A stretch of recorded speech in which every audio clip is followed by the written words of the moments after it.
미세먼지의 유해성에 대해 연구하는 것. 이곳엔 특별한 기기가 있다고 합니다. 연구원이 작동시키고 있는 이 장치가 바로 그것인데요. 미세먼지의 유해성을 평가하기 위해선 연구에 사용할 시료 확보가 선행되어야 하죠. 이에 문희규 연구원은 인공 미세먼지 발생 기술을 개발했습니다.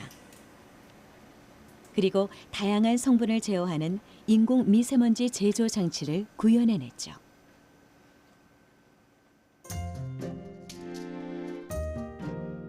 인공 미세먼지 발생기는 카본 장치, 열 처리 장비, 그리고 2차 미세먼지 합성 장치, 이렇게 크게 세 가지로 나누어져 있는데요. 먼저 미세먼지 기본 물질인 카본을 만들고 열을 가해 특이성을 조절한 후 한 대 모읍니다. 그리고 대기 중 오염물질로 존재하는 황산염, 질산염과 같은 2차 미세먼지를 혼합해 실제 대기 환경과 유사하게 만들어낸 후 필터를 통해 미세먼지를 포집하는데요. 미세먼지의 물리적, 화학적 특성을 반영해 만든 인공 미세먼지는 중장기적 독성 평가를 가능케 하죠.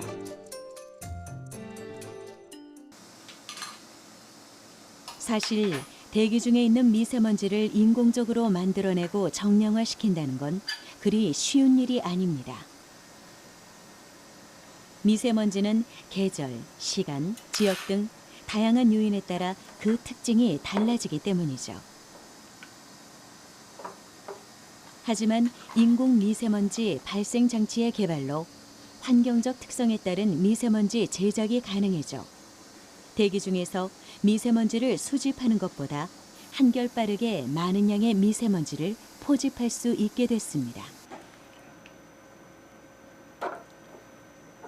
인공 미세먼지 발생 기술이 곧 미세먼지 유해성 평가의 기반 기술이라고 볼 수 있는데요. 미세먼지 기반 성분들을 제어해 얻은 인공 미세먼지는 필터를 통해 확인할 수 있습니다. 이렇게 포집된 미세먼지는 차계적인 인체 유해성 연구를 가능케 하죠. 유레카!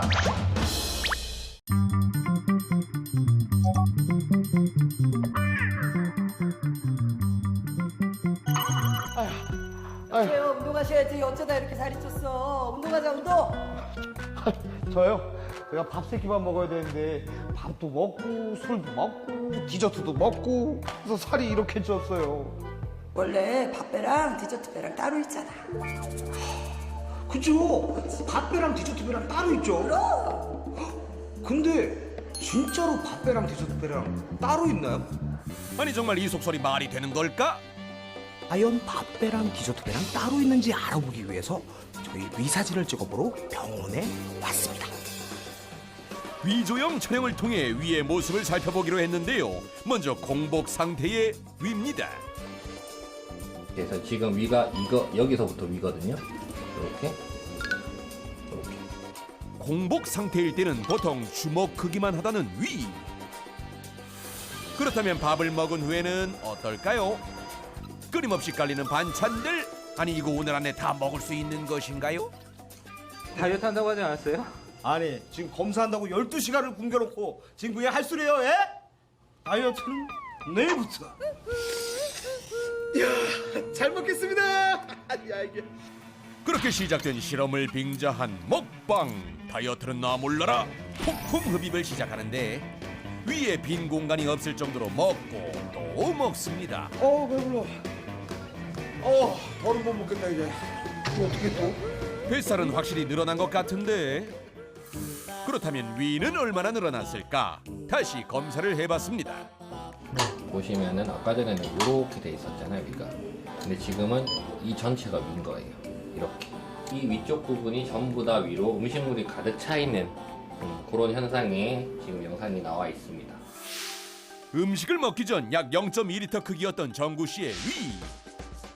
음식을 먹은 후에는 약 3.1리터로 무려 15배나 늘어난 것을 확인할 수 있었습니다. 그렇다면 이 상황에서 평소 좋아하는 디저트를 주면 어떻게 될까요? 아, 딸기 냄새 죽인다 진짜. 그렇게 정구 씨가 딸기를 보고 느끼던 그때 놀랍게도 위가 꿀렁꿀렁 움직이더니 변화를 일으키기 시작하는데요. 위에 빈 공간이 확연히 늘어났습니다. 분명 빈 공간이 없을 정도로 먹었는데 어떻게 공간이 따로 늘어나는 걸까요? 그러면 냄새만 맡아도 위가 이렇게 팽창을 하나요? 그러니까 위는 그 뇌 신호에 영향을 굉장히 많이 받거든요. 네. 냄새를 맡으면은 먹고 싶다라는 생각이 강하게 들면서 그 먹고 싶다는 신호가 뇌에서 위로 전달이 되는 겁니다. 그래서 위가 엄청나게 커지게 되는 거죠. 배가 불러도 디저트를 보면 우리 뇌에 보상 중추가 신호를 보내고 디저트 배를 마련한다는 것. 이 뇌의 신호는 포만감을 알리는 위의 신호보다 훨씬 강력해 비만의 원인이 되기도 한답니다. 그래서 밥배와 디저트 배는 따로 있을 수 있다 이렇게 생각할 수가 있겠습니다.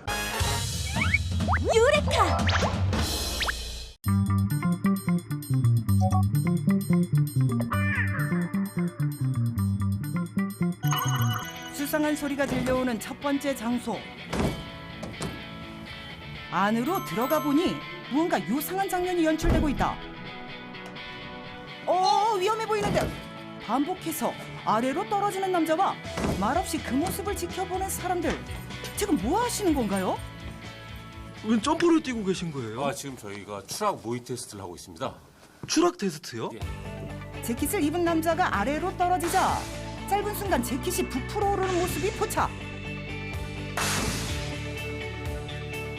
바로 이 재킷에 뭔가 비밀이 숨겨진 듯하다. 아니 괜찮아.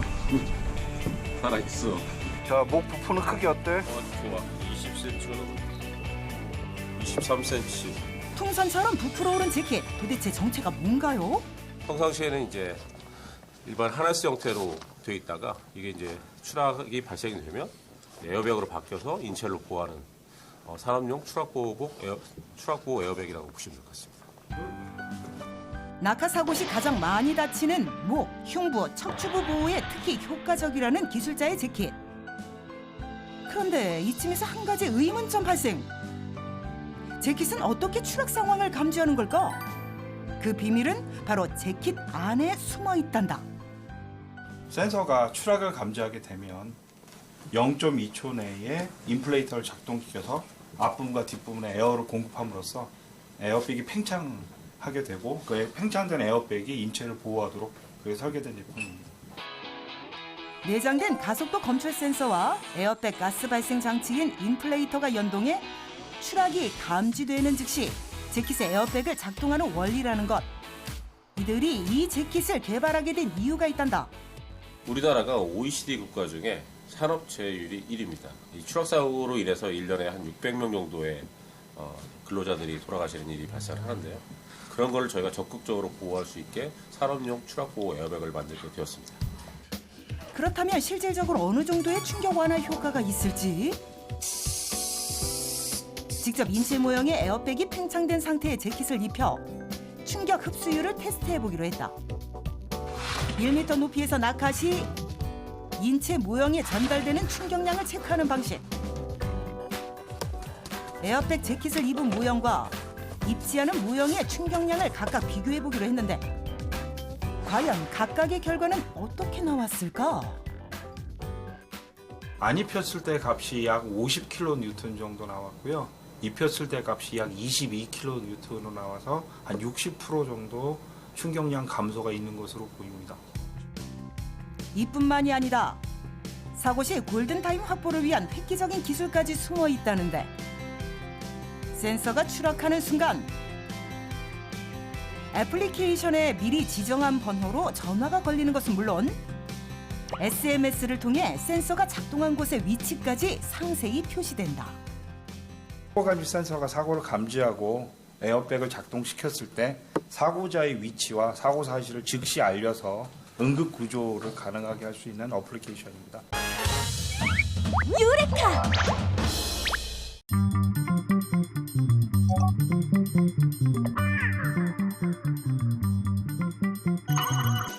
숨은 기술을 만나기 위해 그를 따라간 곳에는 건물에서 자주 볼 수 있는 배전반인데? 여기 뭐가 있다는 건가요? 여기서 저희 제품을 한번 찾아보시죠. 다시 봐도 배전 장치 외에 특별한 것은 보이지 않는다. 없는데요? 여기 있잖아요, 여기. 이거 한 번만 다시 자세하게 보세요. 자세히 봐도 그냥 끈 같은데요? 배전반 안을 지키고 있는 이 물건의 정체는 뭔가요? 저희들이 만드는 초미세 캡슐형 소화기 와이어 타입입니다. 응? 소화기라고요? 겉으로 보기에는 평범해 보이는 끈이지만 소화 기술은 놀랍게도 바로 이 끈 안에 숨어 있단다. 안에는 소화 캡슐이 실리콘에 혼합돼서 들어있습니다. 만약에 화재가 났을 경우에 열을 받으면 여기 있는 캡슐이 터져서 소화를 하는 시스템입니다. 끈 속의 캡슐이 곧 소화기가 된다는 아리송한 기술자의 말에 이 노끈이 어떤 방식으로 소화 기능을 하는지 실험을 통해 확인해 보기로 했다. 같은 조건의 실험통 2개 중 1개에만 와이어형 소화기를 부착하고 문을 닫자. 얼마 지나지 않아 마치 마술처럼 불이 꺼지는 오른쪽 실험통. 와우, 정말 신기하다. 와이어에 불길이 닿자 와이어가 폭발하며 불길을 완전히 잡아버리는 모습. 모든 화재는 대형 화재로 막기 위해서는 골든 타임이 중요한데 초기 1, 2분 안에 이것은 조기에 화재를 진압하기 때문에 굉장히 중요하고 화재를 예방할 수 있는 가장 바람직한 기술이라고 볼 수 있죠. 와이어가 특정 온도에 도달하게 되면 와이어 속 미세 캡슐에서 터져나온 소화약재가 발화를 초기에 진압해 대형 화재로 번지는 것을 막을 수 있다고. 초미세 캡슐 소화기의 효과적인 진압을 위해서는 다양한 연구와 점검이 필요하다는데 특히 캡슐의 사이즈를 체크하는 것이 이들의 주요 업무 중 하나란다. 크기가 균일한 게 가장 중요합니다. 왜 그러냐면 이제 캡슐의 크기가 차이가 생기게 되면은 화재가 발생 시에 캡슐 각각의 터지는 시기가 다 차이를 보이게 됩니다. 즉 이렇게 되면은 캡슐 소화 능력이 떨어지게 된다는 뜻이죠. 유레카!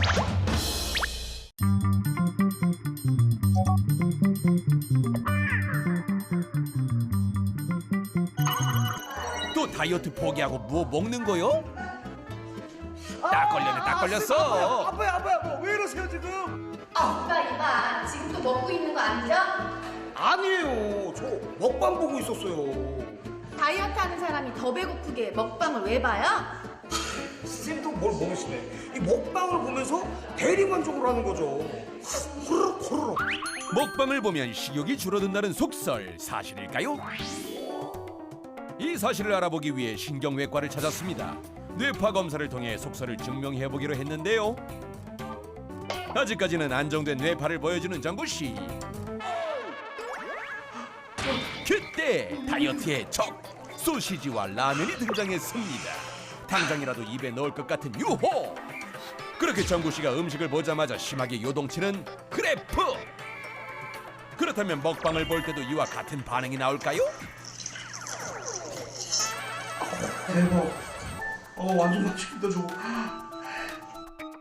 먹방을 보자마자 역시 그래프가 심하게 요동칩니다. 먹을 것을 봤을 때와 매우 흡사한 결과. 안정감이 있었을 때는 이렇게 빨간색만 좀 나와주는 아주 안정된 뇌파 소견을 보여주셨는데 잔잔한데. 네, 그렇죠. 먹는 음식을 본다든지 했었을 때 지금 보는 것처럼 녹색하고 파란색 베타파가 흥분하는 것을 관찰할 수가 있습니다. 위 조형 검사도 진행해봤는데요. 식사를 하고 위가 꽉 찬 상태에서 먹방을 보기 시작하자 디저트를 봤을 때처럼 위가 움직이기 시작했습니다.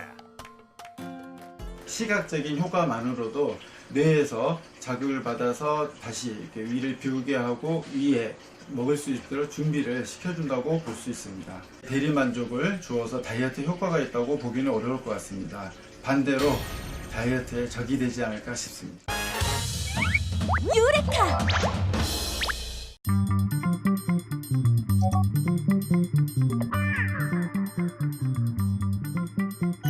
터지지 않는 풍선을 만들어주세요. 터지지 않는 풍선 어딨어? 아빠 터지지 않은 풍선 있어. 터지지 않는 풍선 있냐고? 없어. 있다. 없어.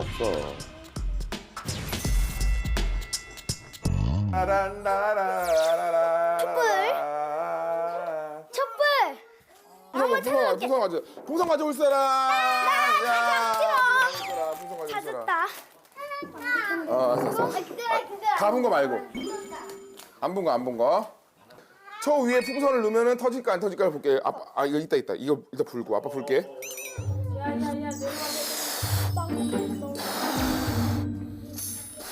너무 많이 불지 마, 엄마. 엄마 아니 아빠야. 아빠. 엄마 아니 아빠야. 아빠. 자, 저. 하나. 그냥 위에 올린다고? 둘, 셋.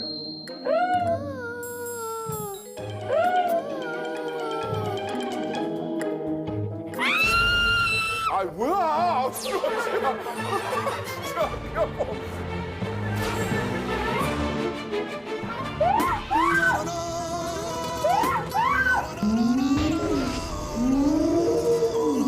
터져요. 네, 터집니다. 터져요. 그럼 어떻게 하면 안 터질까? 아니 물 한 번 넣어볼까? 한번 해보자. 물을 일단 넣어보자. 자, 저기 우리 화장실로 가서. 자.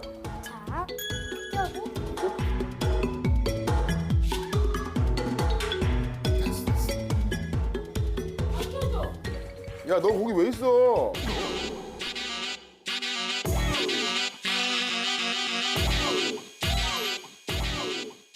부각. 천재. 지민 집인데? 한대. 지민 집? 하나 둘다 팍 터질 수도 있어. 자, 아빠 보여? 아빠 지금 찍고 있어, 배대라? 오유해. 자, 아빠 보여? 아빠 지금 찍고 있어, 배대라? 오유해. 풍선 다 버린대. 멋있다. 자, 여기 물을 넣었어요. 안 터져요.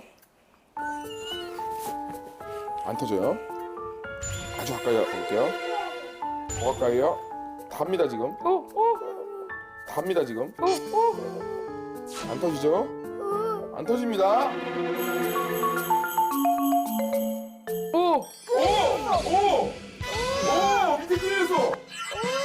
밑에 끌렸어.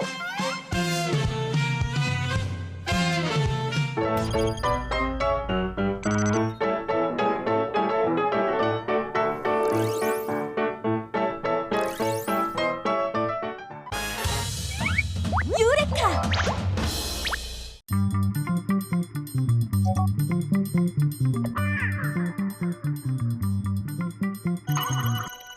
몇 년 전 이곳의 연구진들은 커피 찌꺼기로 차세대 고온형 연료 전지인 탄소 연료 전지를 구동시키는 데 성공했다.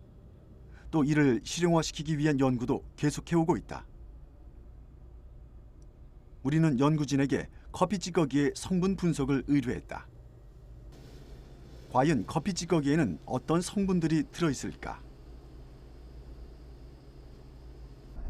조금 전에 한 실험은 커피 찌꺼기의 성분을 알아보기 위한 실험을 진행했습니다. 그래서 보시면 20에서 40 정도까지 해서 넓은 범위에서 픽이 나오는데 이게 일반적으로 알려져 있는 목질계 바이오매스의 구성 성분인 셀룰로즈, 헤미셀룰로즈, 리그닌들의 픽으로 볼 수 있습니다. 이로 통해서 커피 찌꺼기가 목질계 바이오매스로 구성되어 있다는 것을 짐작할 수 있습니다. 그러면 좀 쉽게 목질계 바이오매스를 구성하는 우리가 좀 알 수 있는 것들이 뭐가 있어요? 일반적으로 나무 껍데기나 지푸라기 이런 것들이 목질계 바이오매스로 볼 수 있겠죠. 그렇다면 이 커피 찌꺼기들은 어떤 과정을 통해 연료화시킬 수 있을까? 저희가 이렇게 커피를 결국 마시고 남는 이 커피 찌꺼기를 바로 연료로 사용합니다. 저 같은 경우는 산화극에 커피 찌꺼기를 올려놓고 반대쪽 환원극에 산소 혹은 공기를 집어넣습니다. 이 산소 혹은 공기에서 나와 있는 이 산소를 통해서 이 전해질로 산소 이온이 지나가게 되고 여기서 연료극에서 연료랑 산소 이온이 만나면서 전기를 생산하게 됩니다. 이를 뽑아서 저희는 전력으로 이용하는 것입니다. 이를 다시 한번 쉽게 설명하자면 탄소로 구성된 커피 찌꺼기가 산소를 만나 산화되면 고순도의 이산화탄소가 되는데 이때 전자가 이동하면서 전기가 흐르게 되는 원리다. 자연 건조한 커피 분말을 에틸렌 글라이콜과 섞어 젤 상태로 만들고 이를 단전지에 올린 후 알루미나 반응기에 넣어 실험을 진행한 결과 기존 탄소원보다 성능이 120% 향상된 전력을 얻는 데 성공했다. 기존 탄소연료전지는 단전지, 즉 연료전지 구성 성분 위에다가 탄소를 바로 올리는데 이 경우 탄소 침적, 즉 이 단전지 표면이 오염되게 됩니다. 그래서 이게 떨어지지 않아서 결론적으로 성능을 떨어뜨리게 되는데 커피를 사용했을 경우 커피 속에 있는 원소, 수소 같은 원소를 통해서 이런 침적이 일어나는, 이런 열화가 일어나는 것을 방지해 줍니다. 유레카!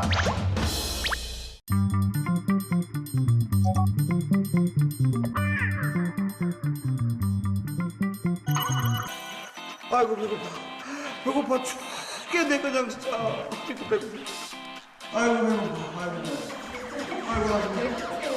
나 다이어트 하느라 풀만 먹고 밥을 못 먹어서 힘을 못 쓰겠어요. 에이, 그래도 한국인은 밥심인데. 짠! 이게 뭐야? 밥이잖아요. 이게 다이어트에 좋다는 찬밥이에요, 찬밥. 네? 찬밥이 다이어트에 도움이 된다고요? 다이어트를 할 때에는 탄수화물을 멀리하라. 하지만 찬밥을 먹으면 살이 덜 찐다?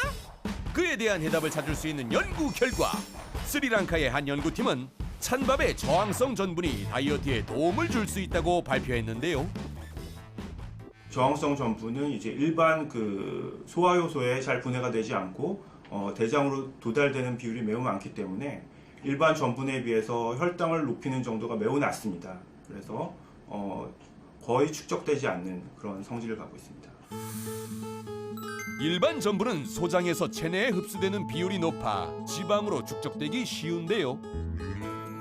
반면 저항성 전분은 탄수화물 분해 속도가 느리기 때문에 지방으로 바뀌지 않고 배출된다는 겁니다. 자, 과연 찬밥이 다이어트에 도움이 될까요? 그래서 저희가 실험을 준비했습니다. 일반 밥과 찬밥의 혈당 변화를 체크해보기 위한 실험. 먼저 밥을 먹기 전에 혈당을 재봤습니다. 평균 96mg/dl로 모두 공복 시 적정 수치를 기록. 먼저 갓 지어서 따끈따끈한 쌀밥부터 먹어보겠습니다. 그리고 피실험자들에게 따뜻한 쌀밥 200g씩을 먹도록 했습니다. 반찬 없이 맨밥만 먹는 게 곤혹스럽지만 그래도 최대한 맛있게 흡입. 그리고 2시간 동안 소화를 시킨 뒤 혈당을 재봤는데요. 밥을 먹은 후 평균 수치가 57 정도 올라갔습니다. 이번엔 6시간 동안 냉장 보관한 밥을 꺼내 역시 200g씩 먹어봤는데요. 과연 따뜻한 밥을 먹었을 때와 어떻게 다를지 2시간 후 혈당을 체크해봤습니다. 그 결과 확실히 수치가 덜 올라가는 걸 확인했는데요. 따뜻한 밥을 먹었을 때는 평균 57 정도 상승했지만 찬밥을 먹은 후에는 평균 39 정도로 수치 상승이 적었습니다. 연구 결과에 따르면 저항성 전분을 가장 많이 얻을 수 있는 온도는 1도에서 5도씨. 밥을 지을 때 콩기름을 넣으면 기름이 저항성 전분을 코팅해 날아가는 걸 방지해 준답니다. 일단 저항성 전분이 생기면 이것이 상당히 높은 온도에 도달하기 전까지는 잘 없어지지 않거든요. 그래서 일반적으로 전자레인지 1, 2분 정도 데워 먹는다든지 라면에다 넣어 먹는다든지 이 정도로는 없어지지 않기 때문에 그렇게 해서 드시면 됩니다. 유레카!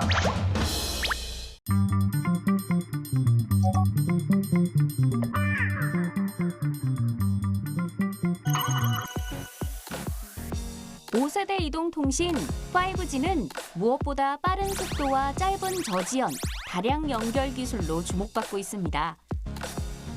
기존의 이동통신은 주로 저주파 대역을 활용해 파장의 전달 거리가 긴 것이 특징인데요. 반면 5G는 이미 포화 상태인 저주파 대역을 포기하고 전혀 다른 초고주파 대역을 활용하고 있습니다. 주파수의 파장은 짧아졌죠. 28GHz의 초고주파 대역을 활용할 경우 4G와 비교하면 그 속도가 매우 빨라지는 것을 확인할 수 있습니다.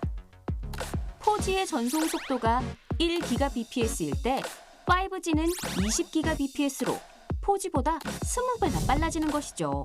엄청나죠? 네, 5G의 경우에는 3.5기가 대역과 28기가 되겠습니다.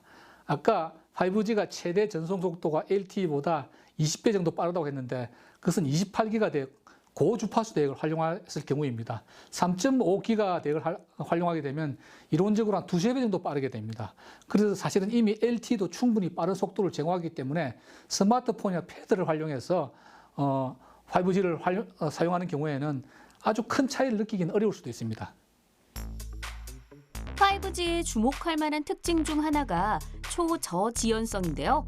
시속 100km로 주행하고 있는 자율주행 차량에 LTE로 정지 신호를 넣으면 81cm에서 135cm까지 이동하고 정지하게 됩니다. 반면에 5G의 경우에는 차량이 2.7cm만 이동한 후에 정지하게 된다고 하는데요. 5G의 지연 속도가 1m초로 줄어들었습니다. 자율주행 자동차의 사고 위험을 현저히 줄일 수 있다는 걸 의미하죠. 또 다른 특징은 초연결성입니다. 동시에 접속할 수 있는 기기의 수가 엄청나게 많아지는 것을 의미하는데요. 지금보다 10배 이상 증가. 도시 내의 모든 사물을 연결해 기계와 기계 간의 통신이 가능해진다는 것이죠.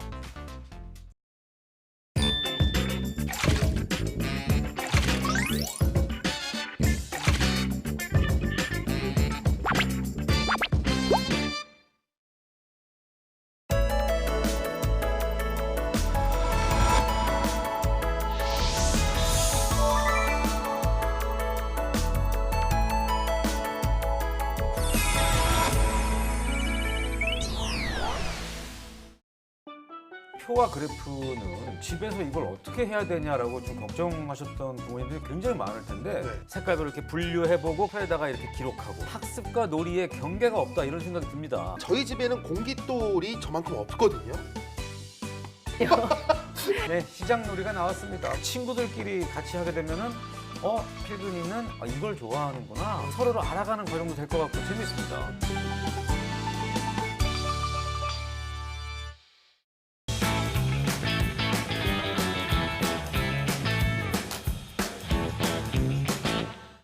네, 여러분 안녕하세요. 공대생 DIY의 김현성, 박찬호입니다. 지난 시간에는 RC 탱크를 만들어 봤는데요. 이번엔 뭘 만들까요? 네, 이번에는 스마트폰 게임을 대신 깨주는 로봇. 아무래도 기계가 하면 사람보다 좀 더 정확하고 빠르지 않겠어요? 과연 그럴까요? 공대생 DIY 두 번째 작품은 리듬 게임 깨주는 로봇입니다. 준비물은 아두이노 우노, 점퍼 와이어, 브레드보드, 광센서, 저항, 서브모터입니다. 리듬 게임이라고 하면 어떤 건가요? 화면에 내려오는 검은색 타일들을 리듬에 맞춰서 터치해주면 되는 게임입니다. 그럼 기계가 검은색 타일을 대신 터치해준다는 거군요. 네, 그렇죠. 우선 터치를 할 손가락을 만들어야겠죠. 여기엔 서브모터를 사용했는데요. 서브모터는 특정 각도만큼 회전시킬 수 있는 모터로 로봇팔과 같은 관절 운동에 많이 사용됩니다. 다음으로 은박지를 잘라서 나무젓가락 끝에 붙이고 전선으로 연결해주면 터치를 할 수 있습니다. 이를 서브모터에 연결하여 스마트폰 화면을 터치합니다. 네, 그럼 이제 터치는 할 수 있는데 그 타일의 위치는 어떻게 확인할 수 있나요? 네, 사람은 눈으로 볼 수 있잖아요. 네. 근데 아두이노는 눈이 없으니까 센서를 이용할 겁니다. 빛의 세기를 감지하는 광센서. 광센서. 전자공학에서 저항은 전류의 흐름을 방해하는 성질을 뜻합니다. 광센서는 주변이 어두울수록 저항이 커지는데요. 이를 거꾸로 이용해서 저항을 측정하여 주변의 밝기를 알 수 있습니다. 옴의 법칙에 따르면 전압을 통해서 저항의 변화를 알아낼 수 있는데요. 이런 원리를 통해 아두이노는 광센서에 걸리는 전압으로 스마트폰에서 나오는 빛의 색깔을 알아냅니다. 이제 만드는 과정입니다. 화면을 터치할 손가락을 고정하고 스마트폰 화면 위에 광센서를 위치시킵니다. 스마트폰이 들어갈 자리를 만들고 부착한 광센서와 서브모터를 아두이노에 연결합니다. 센서와 모터의 개수가 많아서 복잡해 보이지만 배선은 그리 어렵지 않습니다. 네, 이제 한번 이걸로 게임을 해볼까요?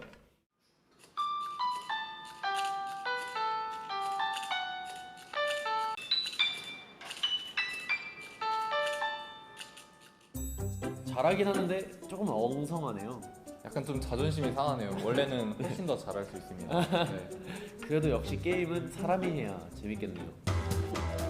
그러면 저희는 다음 시간에 다른 작품으로 찾아뵙겠습니다. 공대생 DIY였습니다.